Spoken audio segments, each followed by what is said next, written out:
So now we are going to do review of chapter 23.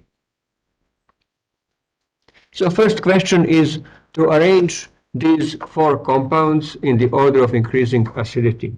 And you can see that all four are actually bifunctional compounds. They have two functional groups, and both functional groups are electron withdrawing. In this case, diketo, ketoaldehyde, ketoamide, ketonitrile. And when that's the case, then this carbon atom or hydrogen attached to carbon atom that is between the two functional groups is the most acidic. There may be other acidic carbons like this terminal one here or this one here, but one between the two functional groups is the most acidic.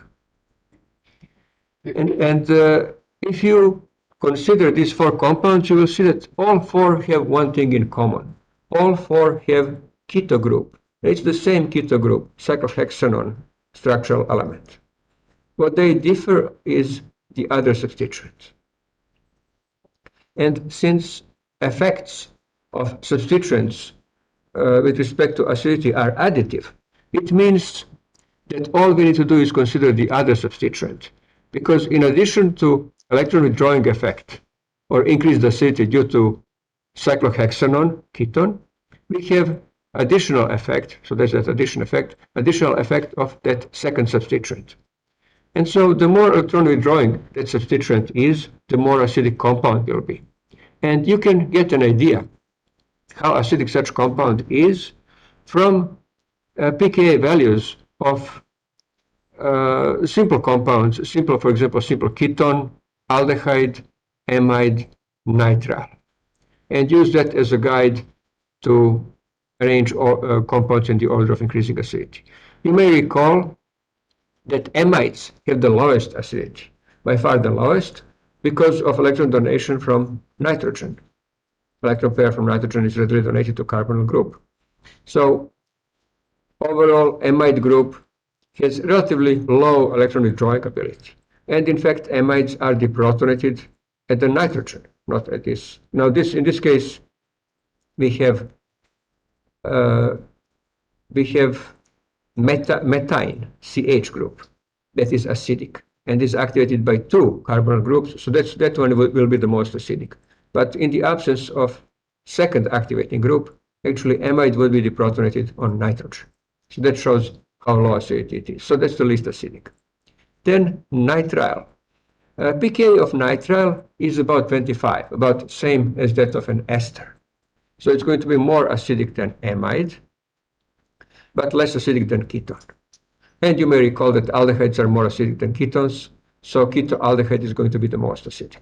So this is the order of acidities. So in this case, actually, trick was simply to recognize that effects are additive, and since one functional group in all of them is the same, then all you do is consider the other functional group and effectively consider acidity of the other functional group. Next, what is the product of aldol condensation of cyclohexanone?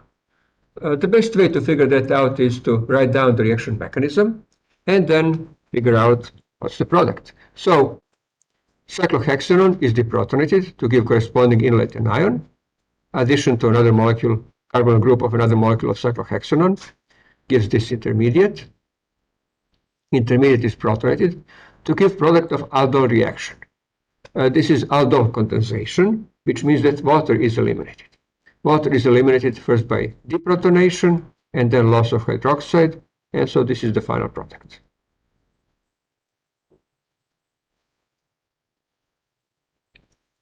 So those are the first two questions. Are there any questions about them?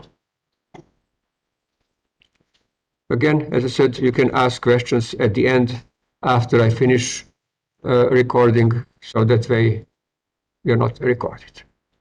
And what is the product of the following reaction? Here we have ketoaldehyde, 2, 4, 6, so 5-oxohexanol.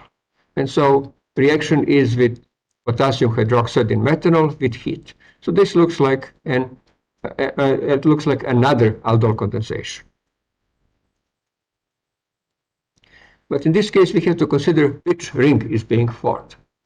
When we have ketoaldehyde, or reaction of ketone and aldehyde, even though aldehyde is easier to deprotonate, both ketone and aldehyde could be deprotonated, aldehydes are far more reactive towards nucleophiles, and so actually it's going to be an ion of ketone that adds to aldehyde, to carbonyl-carbon of the aldehyde. And so this is the one you should consider. So when we consider ketone, there are two acidic groups. Aldehyde carbon is carbon 1, so it's carbon 6 that is deprotonated, and then closes the ring in a reaction with carbonyl of the aldehyde carbonyl group. That closes 6-membered ring, and then upon protonation, there another deprotonation, loss of hydroxide, it gives cyclohexenone. 2-cyclohexenone as product. So 6-membered ring. Alternative cyclization would give 4-membered ring. That's deprotonation on carbon 4. And that's not favorable. You may recall we covered that in the class.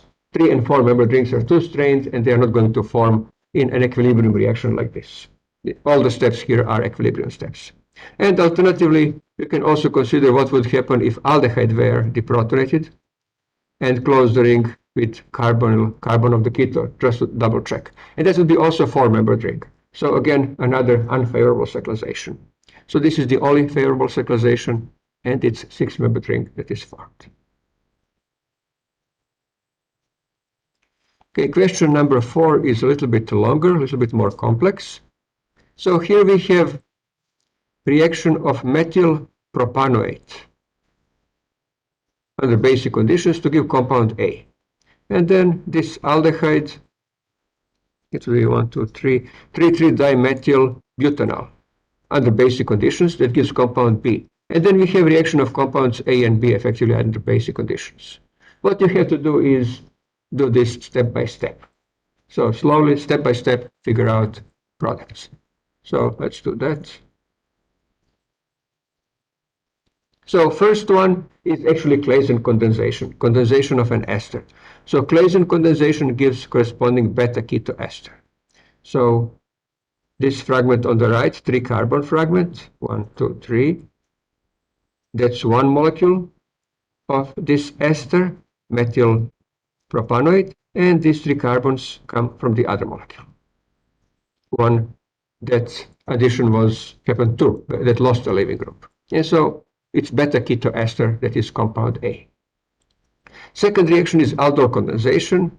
Aldehyde under basic conditions with heat, that's aldol condensation. And again, we have 2 fragments. One fragment is obviously from this aldehyde. The other is also from the aldehyde, but you see carbonyl group now became carbon-carbon double bond, part of carbon-carbon double bond. And so we have beta ketoester and alpha-beta saturated aldehyde. And so you may recognize that this is actually a microaddition, because this sets the stage for microaddition. So what we have is beta ketoaldehyde that is deprotonated. And then this anion, obviously anion is between the 2 carbonyl groups.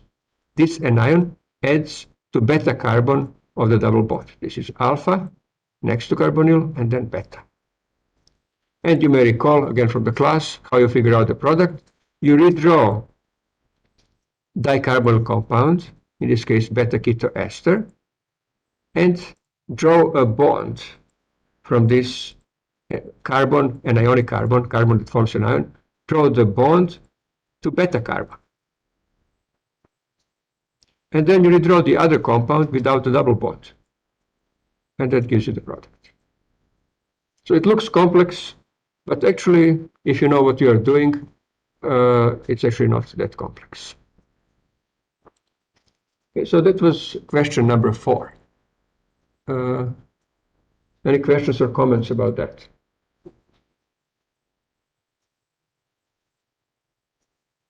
Okay. Question number 5. See. Yeah, that's a sequence of reactions. This is another aldehyde and a sequence of 3 reactions. Last one is actually obviously acidic workup, so let's see what that is.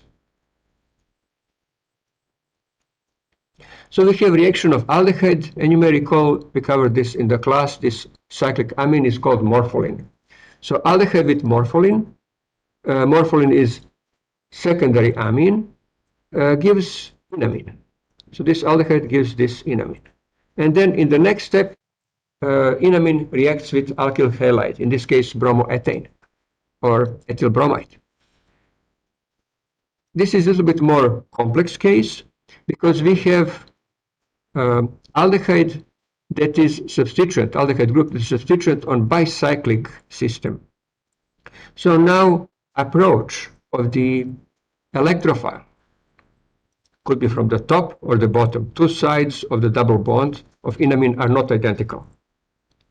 One is less hindered and the other one is more hindered. Nucleophile is going to approach from less hindered side. Less hindered side is on the same side as smaller, what we call bridge.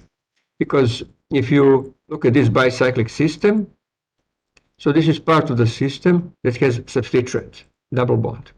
And then this is one bridge and this is the other bridge. This one bridge that points to the top has one carbon. The other bridge has two carbons. One carbon is smaller than two. One carbon bridge is smaller than two carbon bridge, and so it provides less steric hindrance. That means that approach of nucleophile from that side, from the side of the smaller bridge, is going to be favored. And that gives this intermediate iminium cation. And finally, in the last step, let's work up hydrolysis of iminium cation to aldehyde. And so that gives this particular aldehyde as the product. Okay, any questions about this? Okay, and the last question, question number 6. Which reagent will accomplish the following transformation? So here you have to be very careful because this looks a little bit deceptive. You have 1, 2, 3, 4 carbons, and you may mistake this as being the same structural element as here. But actually here you have 5 carbons. So you have to recognize that this is beta ketoester, and this is acetoacetic ester synthesis, which means that this whole ester group and ethyl group is lost. Only 3 carbon unit is retained. That's this 3 carbon unit. So this 3 carbon unit, 1, 2, 3. So first carbon, carbonyl group, and this carbon. That's retained. This is first carbon, carbonyl group, and this. So we have 2 more substituents, ethyl group and cyclopentyl ring. So we need to introduce those 2 substituents and get rid of this ester group. Getting rid of ester group is something you should know, but other 2 substituents may be a little bit of a challenge. And so now we have a choice. We can introduce those 2 substituents, either first ethyl group or and then cyclopentyl, or first cyclopentyl and then ethyl. Typically, we introduce smaller substituent first, because that provides less steric hindrance for introduction of the second substituent. Ethyl group has 2 carbons, cyclopentyl 5, so ethyl is smaller than cyclopentyl. We would prefer to introduce that one first. And so we carry out deprotonation, same base as the leaving group of this ester, so ethoxide in ethanol, and introduce ethyl group as bromoethane as a nucleophile. So that introduces ethyl group between these 2 carbonyls. Next, we follow the same procedure to introduce cyclopentyl group. And see, in the second step, we introduced cyclopentyl group. And then finally, we have to get rid of ester group. So we carry out hydrolysis to get beta keto acid, and then with heat, beta keto acid decomposes, loses carbon dioxide to lose this carboxyl group to give the product. So this is one way to draw it, or its mirror image. Drawing as a mirror image is the way it was shown in the question. Okay, and this completes review of chapter 23.